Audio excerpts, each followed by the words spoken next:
Hello everyone, welcome to my channel. അപ്പം ഇന്നത്തെ ഒരു റെസിപ്പി എന്ന് പറയുന്നത് ഒരു ഇൻട്രസ്റ്റിംഗ് ആയിട്ടുള്ള ഈസി ആയിട്ട് നമുക്കൊരു 5 മിനിറ്റിൽ ഉണ്ടാക്കാൻ പറ്റുന്ന ഒരു ഗീ റൈസാണ്. അപ്പം നമുക്ക് വീഡിയോയിലോട്ട് പോവാം. ഓക്കെ, നമുക്ക് ഗീ റൈസ് ഉണ്ടാക്കാൻ ആവശ്യമായിട്ടുള്ള സാധനങ്ങൾ എന്തൊക്കെയാണെന്ന് നോക്കാം. നമുക്ക് ആദ്യം വേണ്ടത് സ്പൈസസ് ആണ്, അതായത് പട്ട, കരിയാമ്പൂ, ഏലക്ക ആൻഡ് ബേ ലീഫ്. പിന്നെ നമുക്ക് ആവശ്യമായിട്ടുള്ളതാണ് ഓനിയൻ, സവാള. ഞാനിവിടെ ഒരു ഹാഫ് സവാളയാണ് കട്ട് ചെയ്ത് വെച്ചേക്കുന്നത്. അപ്പോൾ അത് ഭയങ്കര തിന്നായിട്ട് സ്ലൈസായിട്ട് നിങ്ങൾ കട്ട് ചെയ്തെടുക്കുക. പിന്നെ വേണ്ടത് 2 പച്ചമുളക്, പിന്നെ ഇഞ്ചി ഗാർലിക് പേസ്റ്റ്. അത് എന്തിനാണ് യൂസ് ചെയ്യുന്നതെന്ന് വെച്ചാൽ നമ്മുടെ ഗീ റൈസിന് നല്ലൊരു ഫ്ലേവർ കിട്ടും, അപ്പോൾ അത് യൂസ് ചെയ്യാൻ മറക്കരുത്. പിന്നെ വേണ്ടത് കറി ലീഫ്. ഇത് ഹാഫ് ലൈം ജ്യൂസ് എടുത്ത് വെച്ചേക്കുവാണ്. ഇത് എപ്പോൾ യൂസ് ചെയ്യണം എന്നുള്ളത് നമ്മൾ കുക്കിംഗ് ചെയ്യുമ്പോൾ കാണിച്ചു തരാം. ഇവിടെ എടുത്തിരിക്കുന്ന റൈസ് കൈമ റൈസാണ്, കൈമ ജീരകശാല റൈസാണ്. അപ്പോൾ ഈ റൈസ് യൂസ് ചെയ്യുമ്പോൾ കുറച്ചും കൂടി നല്ല ടേസ്റ്റി ആയിട്ടുള്ള ഫ്ലേവർഫുൾ ആയിട്ടുള്ളൊരു ഗീ റൈസാണ് നമുക്ക് കിട്ടുക. അപ്പോൾ ഇത് ഞാനൊരു 1 ഗ്ലാസ്സാണ് എടുത്തിരിക്കുന്നത്. കുക്കിംഗ് ചെയ്യാൻ എടുത്തിരിക്കുന്ന നെയ്യ് എന്ന് പറയുന്നത് അമുലിൻ്റെ പ്യോർ നെയ്യാണ്. ഇങ്ങനത്തെ ഒരു നോൺ സ്റ്റിക്ക് പാനാണ് കുക്ക് ചെയ്യാനായിട്ട് യൂസ് ചെയ്യുന്നത്. അപ്പോൾ നമുക്ക് പാത്രം ഒന്ന് ചൂടായി വന്നു കഴിഞ്ഞാൽ കുക്കിംഗ് സ്റ്റാർട്ട് ചെയ്യാം. നമ്മുടെ പാൻ ഇപ്പോൾ ചൂടായിട്ടുണ്ട്. അപ്പോൾ നമുക്ക് 2 ടേബിൾ സ്പൂൺ നെയ്യ് ഒഴിക്കാം.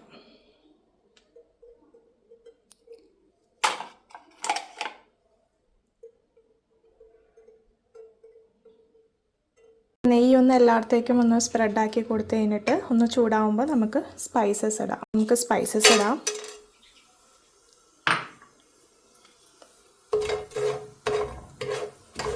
ഇതൊന്ന് ജസ്റ്റ് ഒന്ന് ചൂടാവുമ്പോഴത്തേക്ക് നമുക്ക് സവാള ഇടാം.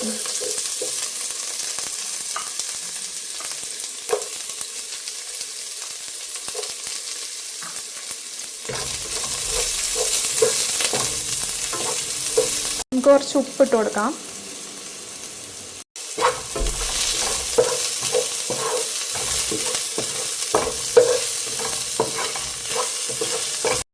രണ്ട് പച്ചമുളക്.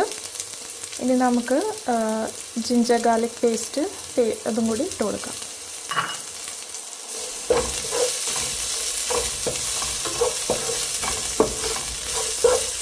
ഇപ്പോൾ കൂടെ തന്നെ നമുക്ക് കറി ലീവ്സ് ഇട്ട് കൊടുക്കാം. ഞാനിപ്പം 2 ഗ്ലാസ് വെള്ളം, ചൂടുവെള്ളം ഒഴിച്ചു കൊടുത്തിട്ടുണ്ട്. അപ്പോൾ ഞാൻ 1 ഗ്ലാസ് അരിയാണ് എടുത്തേക്കുന്നത്. അപ്പോൾ 2 ഗ്ലാസ് അതിന് അളവിന് പാകമായിട്ടുള്ള 2 ഗ്ലാസ് വെള്ളം ഇതിപ്പോൾ ഇട്ട് കൊടുത്തിട്ടുണ്ട്. ഇനി ഇത് തിളച്ച് കഴിഞ്ഞ് കഴിഞ്ഞാൽ നമുക്ക് ഉപ്പുണ്ടോയെന്നും കൂടി നോക്കിയിട്ട് ഉപ്പിട്ട് കൊടുത്ത് നമുക്ക് പിന്നെ അരിയിടാം. ഇതിപ്പം വെള്ളം തിളച്ചിട്ടുണ്ട്, നല്ല ബോയിൽ ആവുന്നുണ്ട്. അപ്പോൾ നമുക്ക് അരി ഇട്ട് കൊടുക്കാം.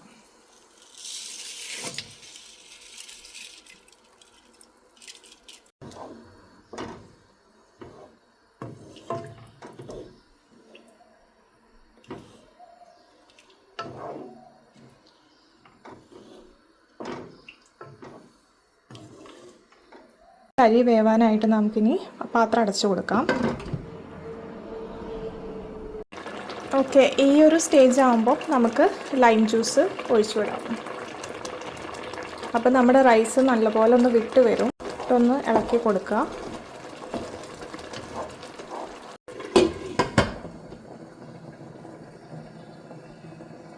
അടച്ച് വെച്ച് ഒന്നുകൂടി വേവിക്കാം. റൈസ് ആയോ എന്നൊന്ന് തുറന്ന് നോക്കാം. നമ്മുടെ റൈസ് ഇവിടെ ആയിട്ടുണ്ട്.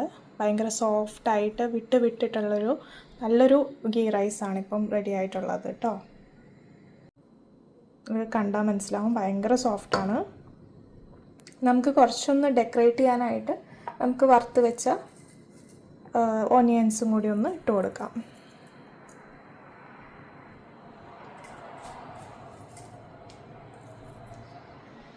ഞാനിത് നിങ്ങൾക്ക് കാണിക്കാനായിട്ടാണ് ഇങ്ങനെ പ്ലേറ്റിൽ സെർവ് ചെയ്ത് വെച്ചേക്കുന്നത്. അപ്പോൾ ഭയങ്കര ടേസ്റ്റി, ഭയങ്കര സ്മെല്ലാണ്. അത് ഈ ജീരകശാല ഈ ഒരു കൈമ റൈസ് ആയതുകൊണ്ടാണ് ഇത്രയും നല്ല സ്മെല്ലായിട്ടുള്ളൊരു നെയ്ച്ചോറ് നമുക്ക് കിട്ടുക. അതേപോലെ തന്നെ നമ്മൾ നെയ്ച്ചോറ് ഉണ്ടാക്കുമ്പം ശ്രദ്ധിക്കേണ്ട ഒരേ ഒരു കാര്യമുള്ളൂ, ആ വെള്ളത്തിൻ്റെ അളവ്. അപ്പോൾ നമ്മൾ ഏത് പാത്രത്തിലാണോ അരി അളന്നിട്ടത് ആ പാത്രത്തിൽ തന്നെ നമ്മൾ വെള്ളം, ഇപ്പോൾ 1 ഗ്ലാസ് അരിയാണ് ഇപ്പോൾ ഞാൻ ഇവിടെ എടുത്തേക്കുന്നത്. അപ്പോൾ നമ്മൾ 2 ഗ്ലാസ് അരി അതിൻ്റെ പാകത്തിനായിട്ട് ഒഴിച്ചു കൊടുത്ത് കൊടുത്ത് തിളപ്പിച്ചതിന് ശേഷമാണ് ഞാൻ അരി ഇട്ടത്. അപ്പോൾ നമുക്ക് കൂടെ ആ ലൈം ജ്യൂസും കൂടി ഇട്ടതുകൊണ്ട് ഭയങ്കര വിട്ടിട്ടുള്ളൊരു ഫ്ലേവർഫുള്ളായിട്ടുള്ളൊരു നല്ലൊരു ടേസ്റ്റി റെസിപ്പിയാണ്. അപ്പം ഇന്നത്തെ വീഡിയോ ഇത്രയേ ഉള്ളൂ. ഇനിയും ഇൻട്രസ്റ്റിംഗ് ആയിട്ടുള്ള ഈസി ആയിട്ട് ഉണ്ടാക്കാൻ പറ്റുന്ന വീഡിയോസായിട്ട് ഞാൻ എന്തായാലും എൻ്റെ ചാനലിൽ അപ്ലോഡ് ചെയ്യുന്നതായിരിക്കും. അപ്പോൾ നിങ്ങൾക്ക് ഈ റെസിപ്പി ഇഷ്ടപ്പെടുകയാണെന്നുണ്ടെങ്കിൽ വീട്ടിൽ എന്തായാലും ഉണ്ടാക്കി ട്രൈ ചെയ്യണം.